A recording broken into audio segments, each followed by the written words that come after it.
Saudara, program Catatan Dr. Lukas hadir bagi Anda untuk bisa belajar bagaimana hidup sehat. Terlepas dari seberapa baik dan sehat kebiasaan hidup, dalam kondisi yang prima pun, kita bisa mengalami penderitaan baik fisik, mental, atau keduanya dalam waktu bersamaan. Alkitab banyak membahas tentang kesehatan, salah satunya adalah catatan Dr. Lukas dalam Perjanjian Baru. Dan melaluinya, Anda akan menerima banyak hal tentang Yesus Kristus, penyembuh ajaib yang menyembuhkan manusia dari penyakit fisik maupun rohani. Dia bahkan mengalahkan maut, mengorbankan nyawanya untuk menebus dosa, supaya manusia bisa hidup kekal bersamanya.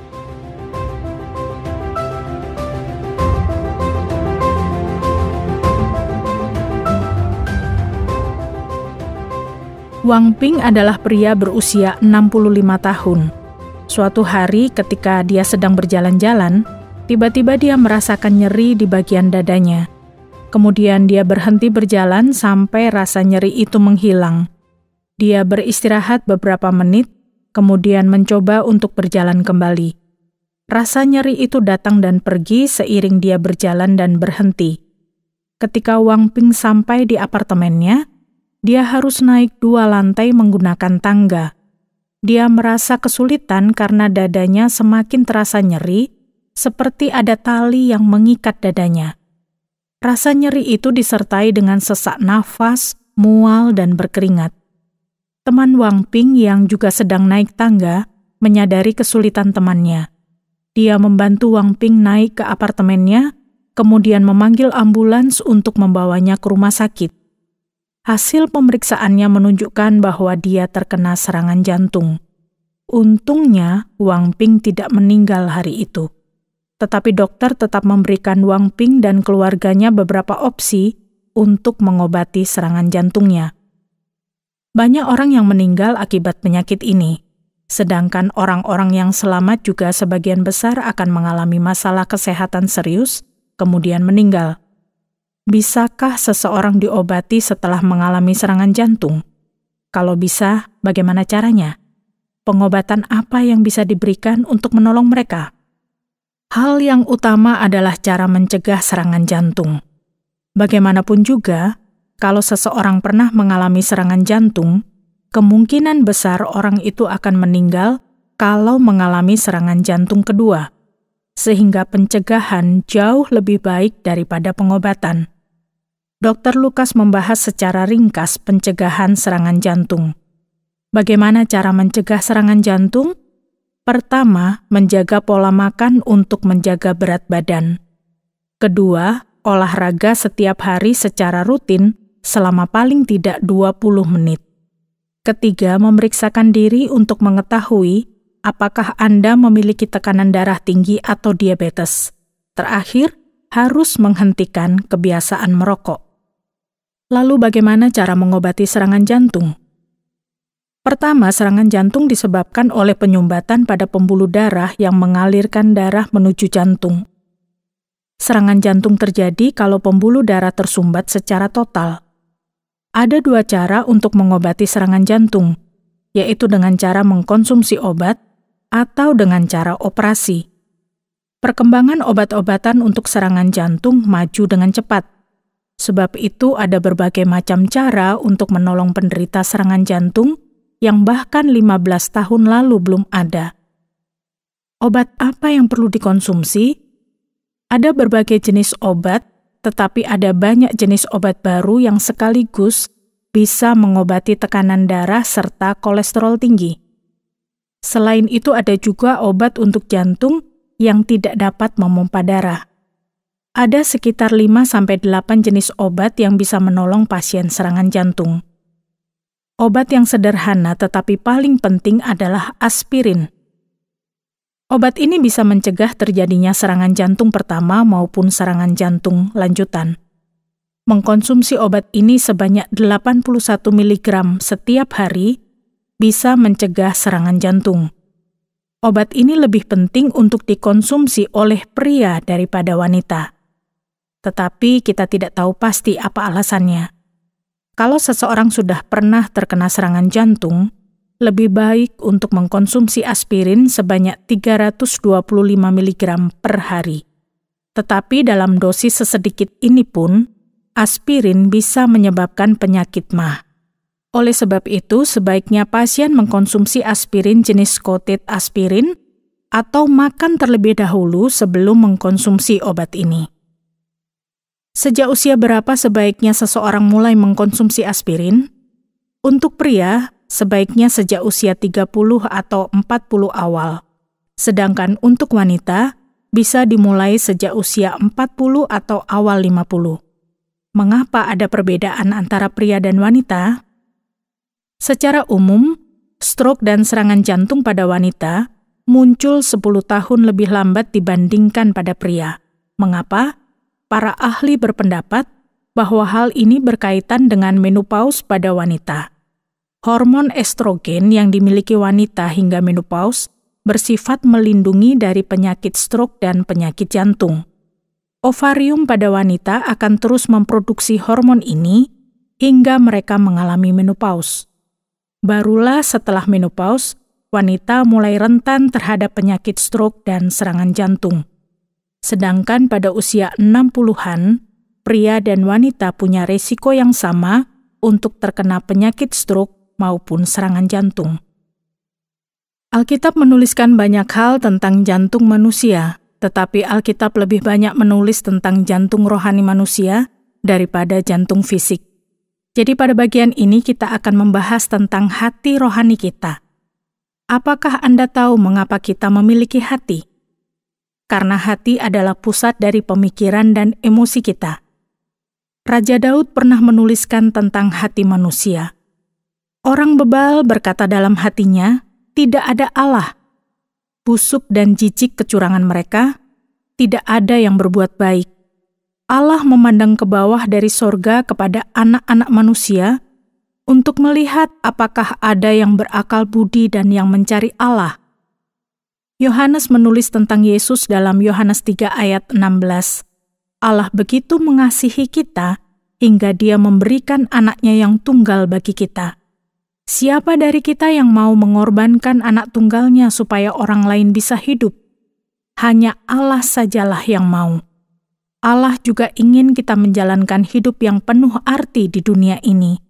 Dengan mengingat hal itu, mari kita kembali membahas tentang pengobatan setelah terjadi serangan jantung. Setelah aspirin, ada banyak jenis obat yang bisa membantu seseorang yang baru saja terkena serangan stroke. Jenis obat yang ingin saya bahas lebih mendalam adalah kelompok obat statin. Obat-obat dalam kelompok ini sudah digunakan sejak awal tahun 1990-an. Bagaimana cara kerjanya? Apa pengaruh obat ini? Pertama-tama, obat-obat ini sudah membantu ratusan juta orang di seluruh dunia yang mengkonsumsinya. Khususnya karena obat-obat ini tidak hanya mencegah terjadinya serangan jantung, tetapi juga mengurangi resiko seseorang terkena serangan jantung lanjutan. Obat-obat jenis ini bisa mengurangi terjadinya kedua hal itu sebanyak 40%. Bagaimana caranya? Dengan cara menurunkan kadar kolesterol dalam tubuh.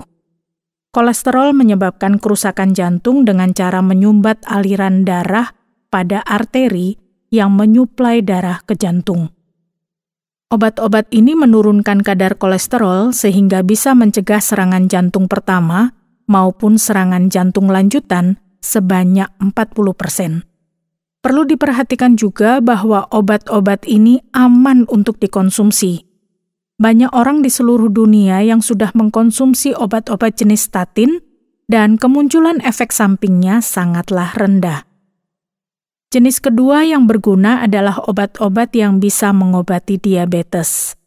Penderita diabetes memiliki resiko tinggi untuk mengalami penyakit jantung juga, sehingga penting bagi penderitanya untuk mengontrol diabetesnya supaya terhindar dari serangan jantung maupun serangan jantung lanjutan. Hal ini bisa dilakukan dengan cara membiasakan berolahraga secara rutin, menjaga pola makan, berkonsultasi pada dokter secara berkala, dan mengkonsumsi obat pengontrol diabetes. Selain dengan obat-obatan, serangan jantung juga bisa diobati melalui prosedur operasi. Ada 2 prosedur yang bisa dilakukan.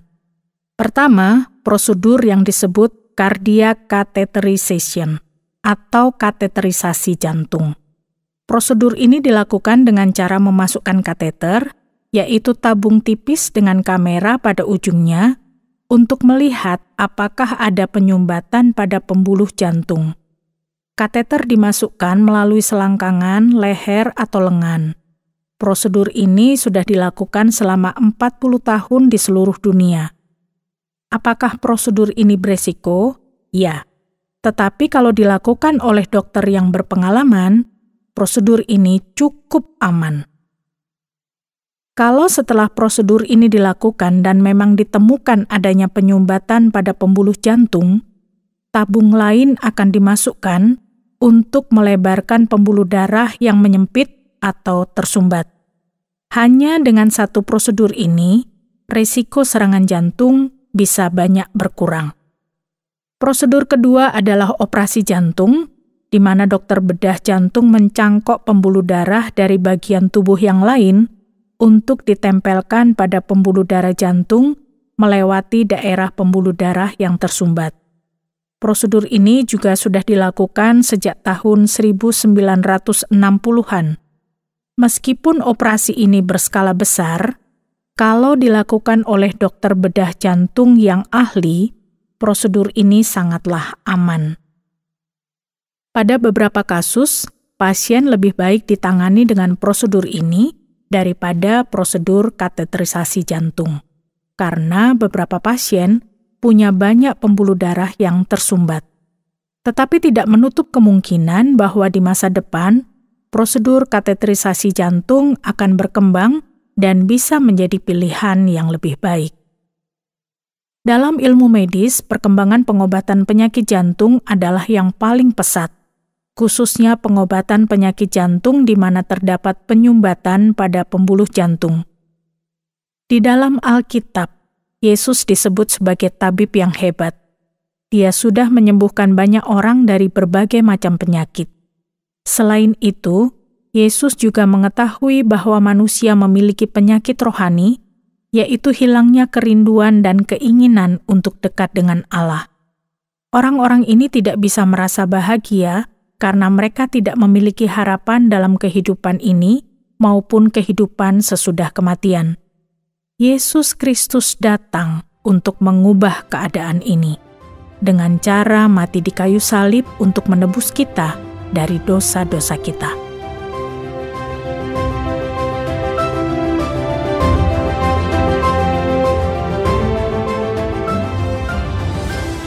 Saudara pendengar, terima kasih sudah bersama mengikuti catatan Dr. Lukas, dan kiranya ini memberikan Anda pemahaman tentang kesehatan jasmani dan rohani.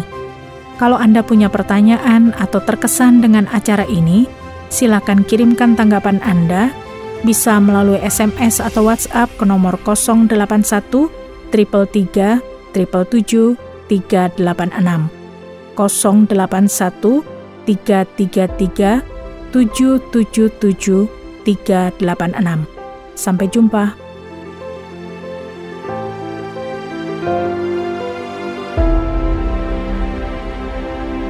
Terima kasih Anda sudah mengikuti program kami. Jika Anda diberkati, jangan lupa like, komen, dan share supaya Anda tidak ketinggalan setiap program terbaru kami. Jangan lupa juga untuk subscribe channelnya dan nyalakan loncengnya. Jika Anda ingin mendukung pelayanan kami, bisa melalui rekening kami berikut ini atau menghubungi kami di sini.